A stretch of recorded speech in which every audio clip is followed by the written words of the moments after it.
This is the northwestern corner of Scotland. The land in the distance, across the water, is Cape Wrath.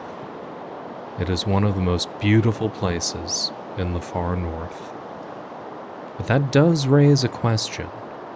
Where exactly is the far north? The answer is a bit more nuanced than you might think. Let's find out. Many people dream of returning to the home of their ancestors, Scotland. Last year, in 2025, I fulfilled a lifelong ambition and bought my dream home in the Scottish Highlands. I've made some incredible new friends along the way, and now, in 2026, I'm letting go of the past and building a new life for myself as I explore this amazing land. My name's Jason, and I live in the far north of the Scottish Highlands. This is my story. Welcome to the American Highlander.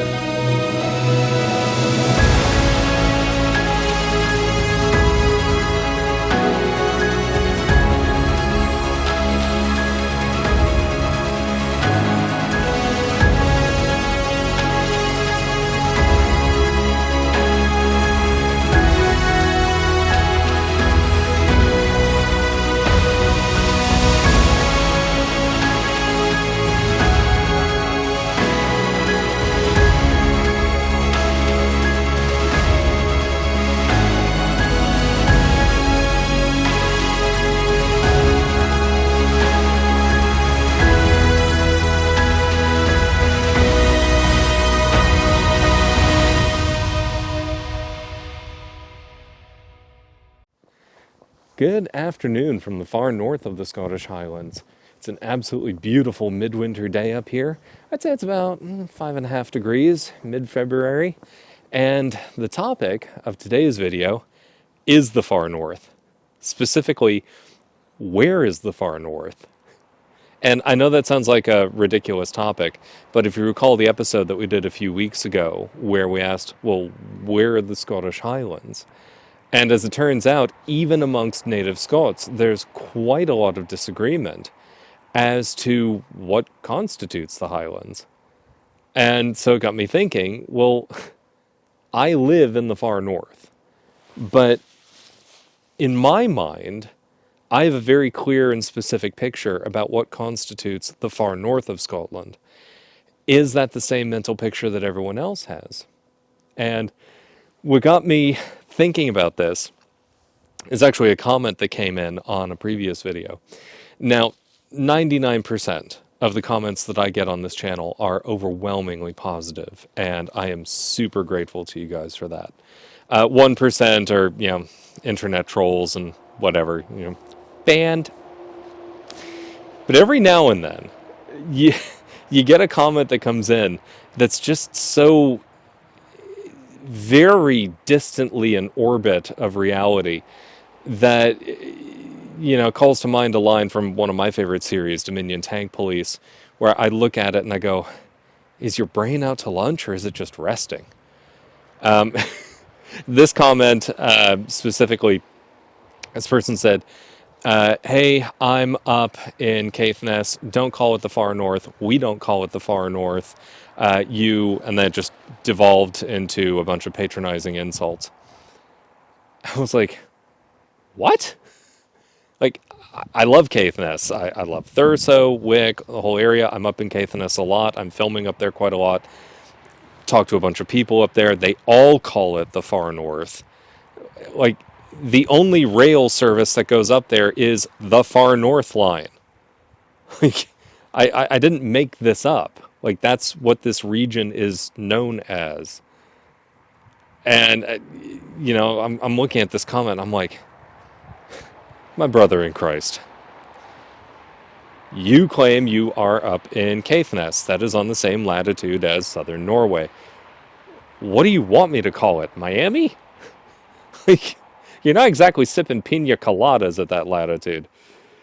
So I just banned that person for abject stupidity, particularly since I did a little digging. It turns out they aren't even in Scotland. They were writing from like somewhere in the Mediterranean. I'm like, the internet. So, but it really did make me start thinking about, well, what constitutes the far north of Scotland? So that's the primary topic of today's video. We also have a few other things going on. I attempt cooking. Yeah, that's going to end in disaster. You know it as well as I do. Oh, and George, we've got an update on George the tree surgeon. He's creating some beautiful bespoke wooden furniture, and we've followed his progress over the last few episodes, and we've got an update again in this episode. So there's a growing George brigade in the comments, which I love to see. So we've got quite a lot happening in today's episode. Let's get started. Don't call it the far north. Jesus. Okay. Before I moved up to Scotland, I roughly defined the far north as basically this. Draw a line from the Moray Firth across to Loch Torridon, and everything in mainland Great Britain north of that line was, to me, the far north. Now that I live up here, however, I'd say the southern boundary is further north than that, and looks more like this, stretching from the Dornoch Firth in the east to roughly Loch Broom in the west. This actually isn't too far from what's generally considered the far north, which is Sutherland and Caithness. Indeed, the Dornoch Firth is the boundary between Easter Ross and Sutherland. Over on the west coast, though, it's a bit trickier. Ullapool is almost exactly on the same latitude as Golspie, where I live, even though Ullapool is in Wester Ross. Ross and Cromarty are south of Sutherland, but topographically, when you're over in Ullapool, it really does feel like you're in the far north. To me, on the west coast, the far north starts a bit further south, possibly around Loch Glascarnock or the A832 junction. I know it's strange to consider only Wester Ross and not Easter Ross as part of the far north, but it has to do with topography, which isn't an exact science.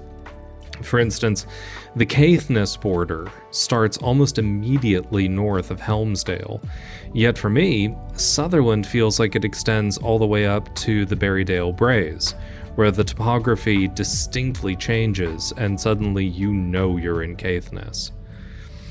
Now, predictably, Reddit isn't much help. Getting everyone to agree on what constitutes the north of Scotland is hard enough, let alone the far north. Now, you'll also notice I've excluded the surrounding islands, the Outer Hebrides, Orkney, and Shetland. The Outer Hebrides run all the way up almost to Cape Wrath itself, while Orkney and Shetland go even further north, beyond the far north. Would you consider them part of the far north? Now, personally, I consider all these island groups to sort of be their own thing. Like, when I think of the far north, I think of mainland Great Britain. But I freely admit that's a subjective call. The fact remains, however, that the ultimate bragging rights go to Shetland, as they're on the same latitude as Bergen. So they get to be the northernmost Scots until they break off to go hang out with Norway, at which point the title will go to Orkney. So there you have it. The far north is kind of Sutherland and Caithness, unless you want to include Wester Ross, and maybe Easter Ross, and maybe the Outer Hebrides, and maybe Orkney and Shetland, unless Shetland wants to go chill with Norway. But the one thing we can all agree on, however, is that Dingwall is not part of the far north, because Dingwall doesn't exist. I'm Jason, and I live in the far north, I think. So it's a lover's bench. Oh, nice. Maybe we punch a hole through underneath the arm, as it were. Yeah, I need to sort of take off, sort of chamfer that round a bit. For those of you who watch the channel regularly, you know we've been following local tree surgeon George Kitching as he creates some beautiful bespoke wooden furniture. Each piece takes roughly 50 to 100 hours to complete, and this lover's bench is an amazing piece of oak sculpture slowly being brought to life. If you want something for your house that's truly unique to not just the Scottish Highlands, but from my hometown here in the far north by someone you've seen on this channel, email George, and I'm sure you and he can work something out. Meanwhile, here's the latest update on the evolution of the lover's bench. Cue the music, and let's go.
To make sure I'm nice and clean before I sit down there. It's not bad, that. That's actually not bad as it is. Yeah. I'm showcasing George's work because the man really is an artisan, and his work genuinely deserves a wider audience. What you see here is a work in progress, but soon it'll be complete. And I really hope it ends up in the home of someone watching this video. Welcome to Cooking with the American Highlander. Now, I should preface this by getting a few disclaimers out of the way. First off, I am not a chef. This is not culinary advice. Do not attempt anything you see in this video because realistically, this will probably end with not just a kitchen fire, but the entire house on fire. And I will be standing here in the smoldering wreckage of my life savings. So, with that out of the way, if you watch this and you are screaming at the TV screen, that's not how you do it this way, you do it better. I know. Trust me, I know I'm doing it all wrong. But you know what? Let's go.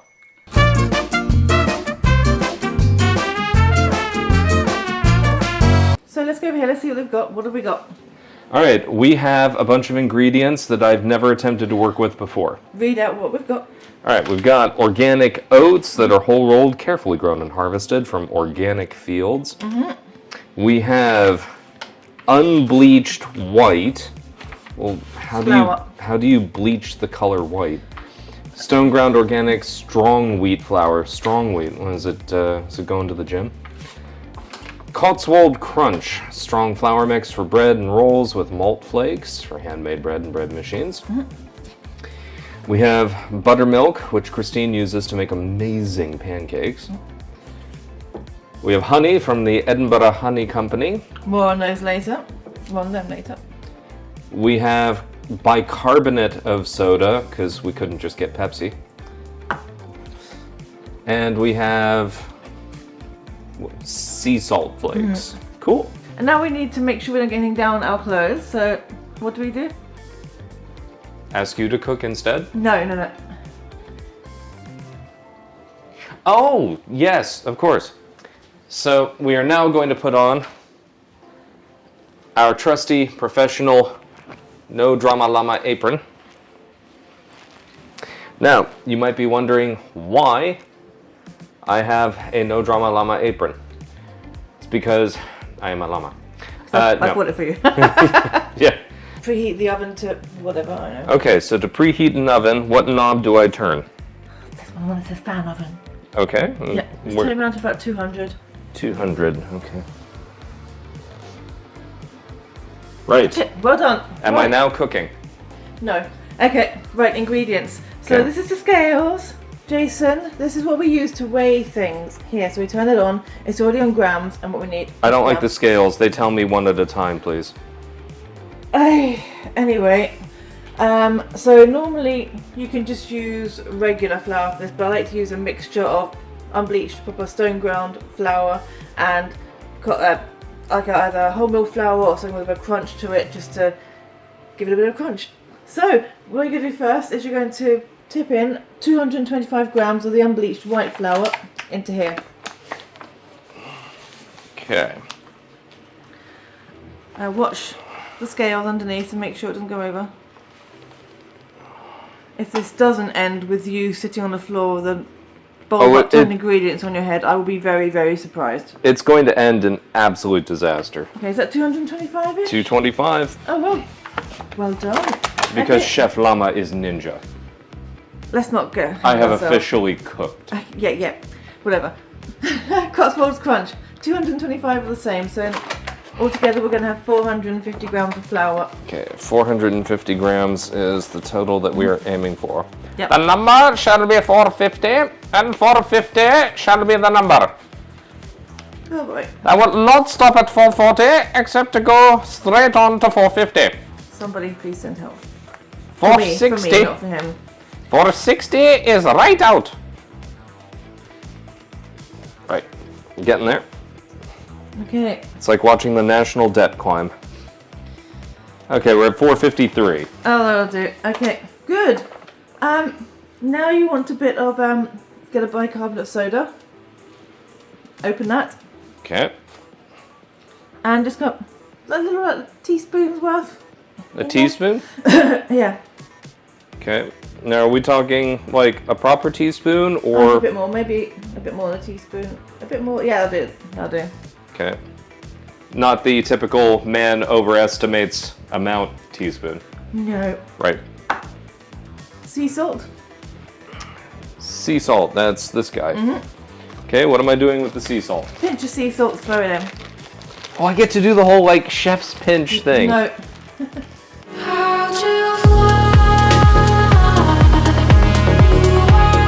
I've always wanted to do that. Oh, Jesus. Okay, right. Organic oats. There is a scientific way to do this, okay? Yeah, So, but we're just gonna have fun with it, right? okay, put your It's hand in. interpretive art. Put your hand in. Grab a fistful, This is getting interesting.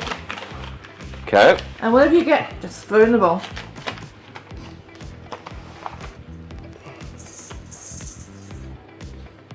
Right. Perfect. Okay, right, now you want to get a fork. A fork. Okay. There we go. I have And- a fork. Give it a mix around. And my throat's getting dry, so I'm going to get some water. I always have fear when Jason starts cooking, my throat goes dry. Look, just because this is going to end with an insurance policy claim.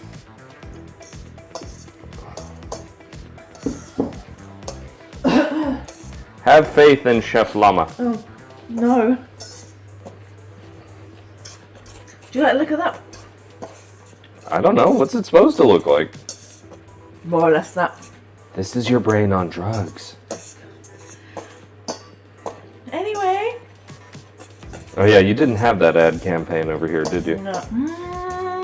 Something similar, I think. Let's add a little bit extra bicarb. Extra bicarb. Right. Let me do it. Because I just don't trust you to... Why do you not trust Chef Llama? First time Chef Llama has ever cooked, so Minor details. get a nice mix around. Okay.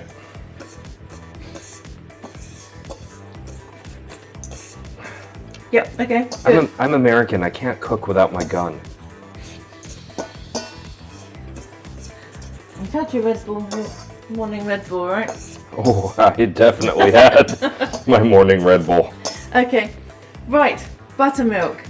Buttermilk. First, don't open it first. Give the thing a good shake because sometimes it separates. Right? Shake well. Yeah, that's not even funny.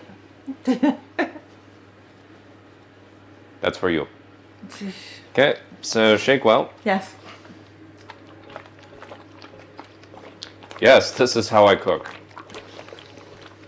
Okay, you can open it now. Okay.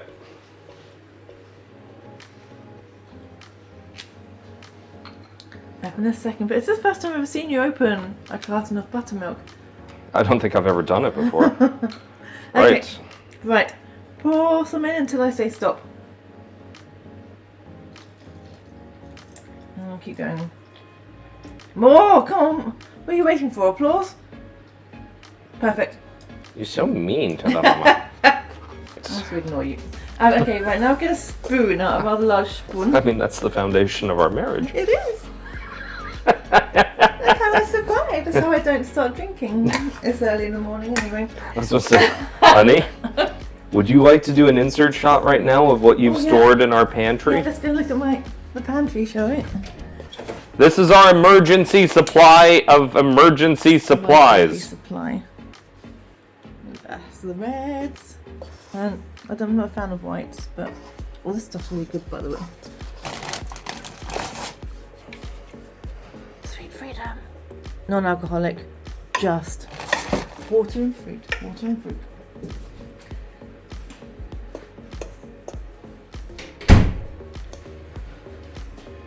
Okay, how's that looking? All right, get a spoon. Spoon. Right.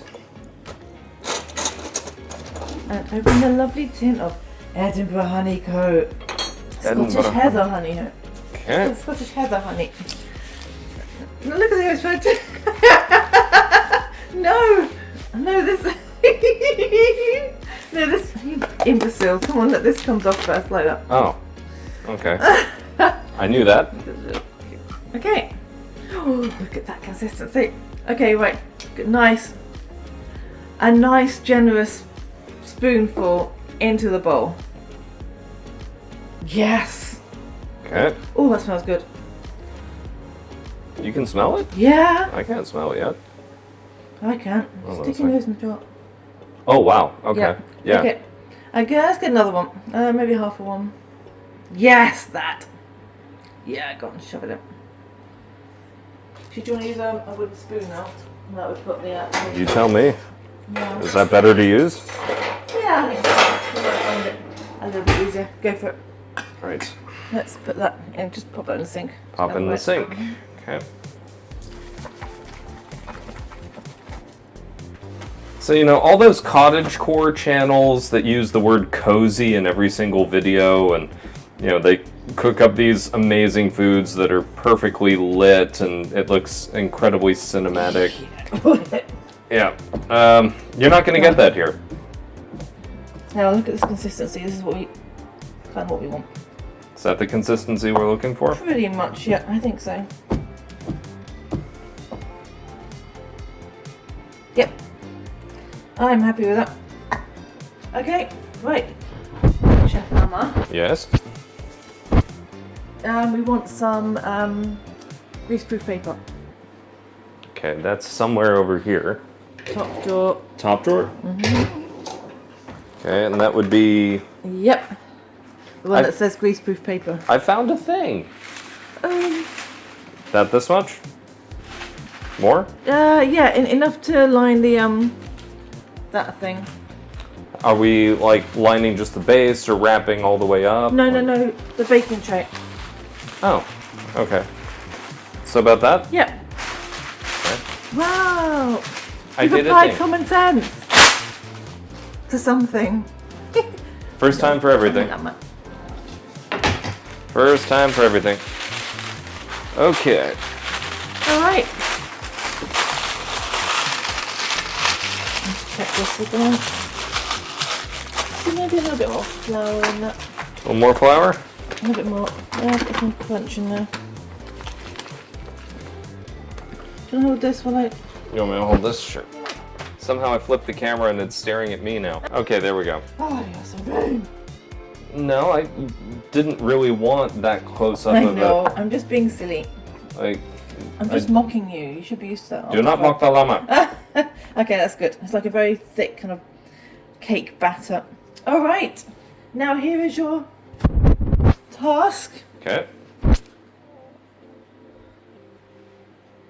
Empty the contents of the bowl into the baking tray without setting fire to anything. That's a tall order, honey. Yeah, I know. Now, do I just pile it in, or do I Just pile it in. Okay, I don't have to like spread it out or anything. No, we can do that. And yeah, the real skill here is making sure that none of Annabelle's hairs get into it. Oh, that's impossible. Annabelle sheds everywhere. She sheds on everything. Yeah. She has shed the volume of another cat. Just in the, 6 months or so that we've had her? Yeah. I think she's trying to make babies out of it. Probably. Oh, bless. Okay, that's enough. That's fine. Okay. Okay. Right. So, right, let's put that in there. Well, you didn't say that. Okay, right. Give it a little shimmy just to kind of even it out a bit.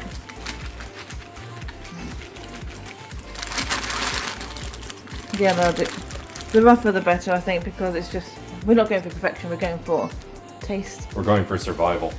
Yeah, I know the truth. Okay, grab a small handful of the oats. Oats. Yep. And sprinkle delicately. We really need this in slow-mo, really. Should I just... Yeah, slow motion it. I'll stop this and...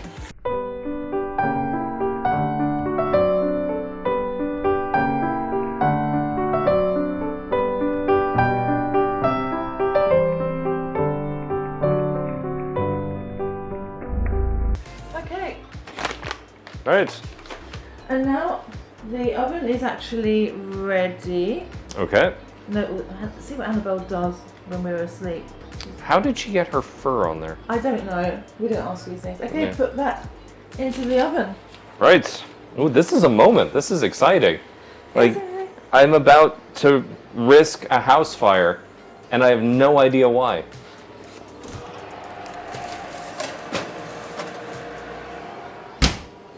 Okay. I've cooked something. Not yet. We're gonna wait 20 minutes and then we'll see if you've cooked something. So now what? We wait. Oh. Okay. Let's go see what Annabelle's up to.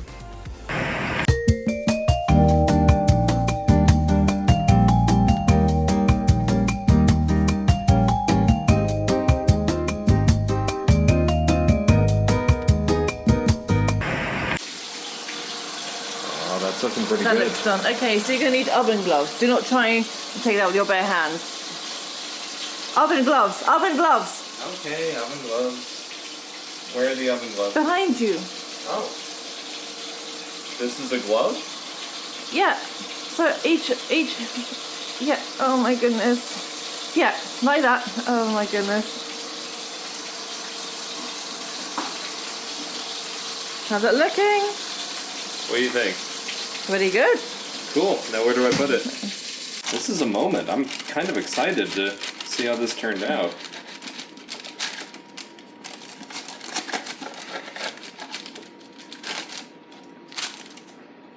That looks good. Okay, chop in half and let's do a taste test. Okay. Time for the taste test. Okay, ready? Cheers. Cheers. Let's see how it is.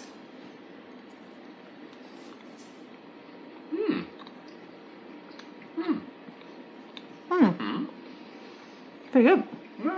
Yeah. You know, considering that's the first time I've ever baked bread in my life, I don't think that's half bad. Honey, what do you think? It's alright. Yeah. It's not going to win any awards, don't get me wrong.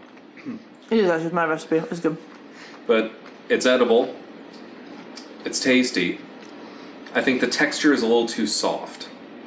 I think it needs a little more crunch to it. But aside from that... Alright, so here's the story.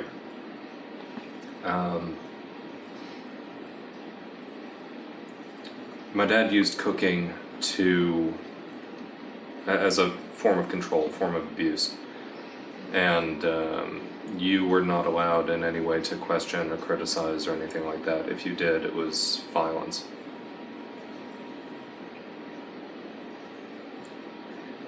There's a special kind of hell for people who tell you they love you and use that as a pretext to do horrible things to you.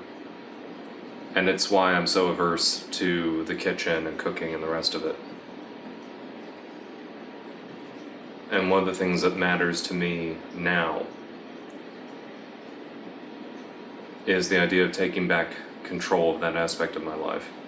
Because my eating habits are terrible and I have liver disease. So, learning how to properly prepare food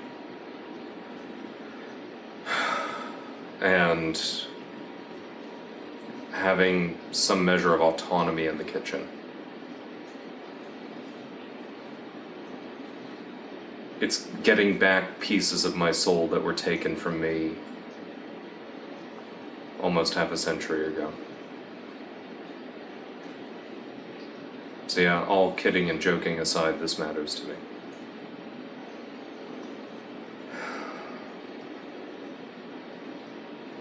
That was step one. Let's do a channel shout out. This is a channel that I am absolutely addicted to. It's called Iona Passport. It's run by Iona McInnes. She's based in the Outer Hebrides. And I'm trying to think, what's the best way to actually describe Iona's channel? I'll put it to you this way. If you watch Ruth Ashling, and I think we all watch Ruth Ashling, like that's kind of a requirement to live in Scotland. I was closing escrow on the house and the bank was like, do you watch Ruth Ashling? Yeah? Okay, fine, we'll let you in. If you like that sort of content, you'll love Iona Passport.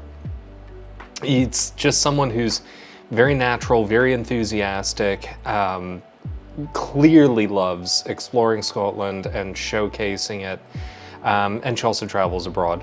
And just a very engaging personality on camera, someone who's very real, very down to earth, and just a lot of fun to watch.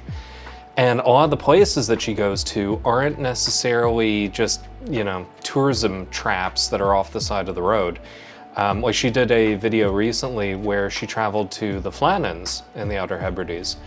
And I mean, there was a legitimate risk of injury there because you have to take a small boat out there. And to get ashore, she had to climb off the boat directly onto this stone staircase that had been carved, hewn out of the side of a cliff. And, there were no guardrails or anything like that. So one wrong step and you're in the Atlantic. I was watching that going, okay, this is someone who's really committed to, showcasing a very remote part of Scotland. And it was very, very impressive. You should check out the video. And that's just one example. There's plenty of videos in her back catalog that, again, you'll find highly entertaining. So, at the time of this recording, she has, I think, about 2,500 subscribers. So, you know what to do. Let's get that subscriber count up. And tell her I said hi. Because I do genuinely enjoy recommending Scotland-based YouTubers whom I think they really have something unique. They have an authentic story to tell, different parts of the country, different backgrounds, different walks of life, but people who have that wonderful combination of entertainment and education that you feel good watching. So that actually leads me to a new segment that I'm kicking off here, and it's an experiment, but hopefully everyone enjoys it. I'm calling it Scotland Vlog. The idea behind this is just to do a quick Reader's Digest recap of the Scotland-based channels that I've recommended, because I personally watch these channels. And so, I want to try to help out other channels maximize their audience exposure when I think that, hey, this is someone who really deserves your attention. They have something that you would find genuinely interesting. So, let's go.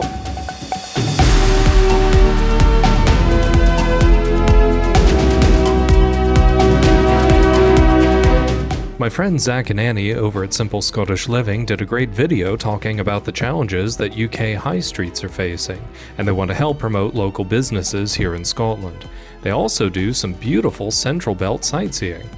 Meanwhile, up in Caithness, Kim and Del Hogg go into more detail about the utilities hookups for their amazing new tiny home. If you want to find out about building a tiny house in Scotland, check out Hoggs in the Paddock. Fellow American Sarah Burns and her husband Wolfie have just moved into their new home down in Inverness, documenting the process of slowly making the place their own. Also, they have cats. Tune in for the cats. Over in Ullapool, my friend Fergus Cooney just released a crazy video where he camped under the Highlands in some caves in West Ross and Sutherland. Tune into Fergus's channel to see the Highlands at their wildest. Also here in the far north, my friend Faye released a really beautiful video asking a difficult question: how to deal with loneliness in such a remote area in winter. Faye's work is beautiful and introspective. Check it out. And finally, Linda Outdoors returns for 2026 with a new video where she's hiking Loch Ordie in Perthshire. Perthshire is a postcard perfect part of the Highlands, and Linda and her dog Brora are always up for showcasing a beautiful hike. And finally, a reminder that Scotland is so awesome that our national animal is the unicorn. Heck yeah. I'm Jason, and this is Scotland Vlog.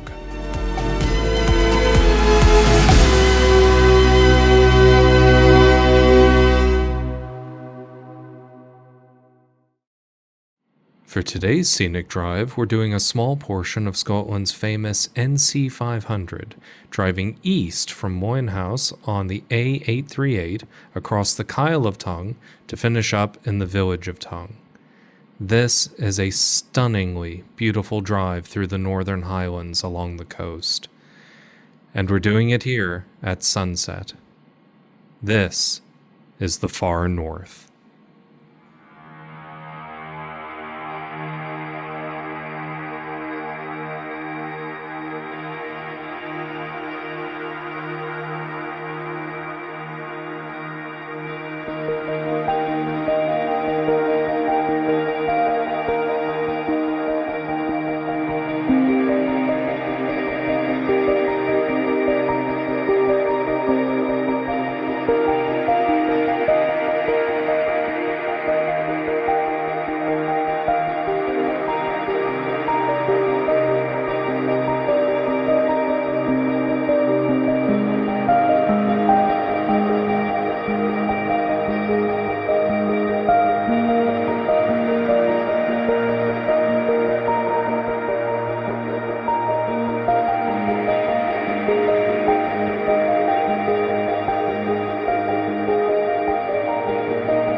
Do you want to know why we work so hard and defer pleasure when we're young to build a better life when we're older?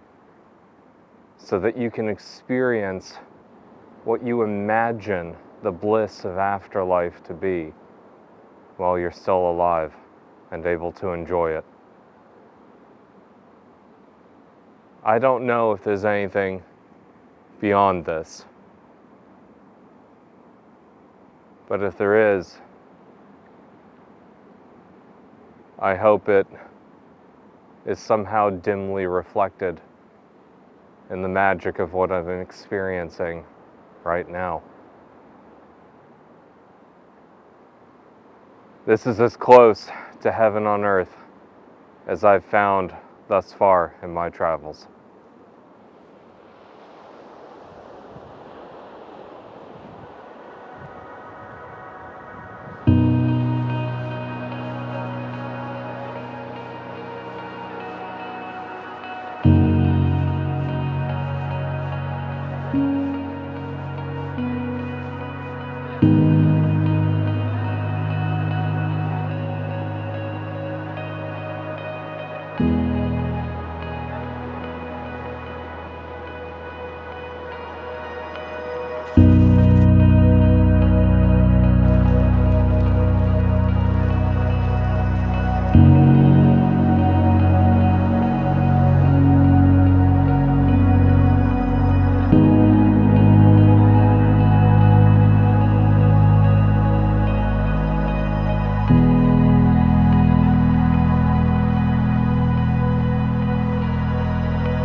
It was all worth it. All of it.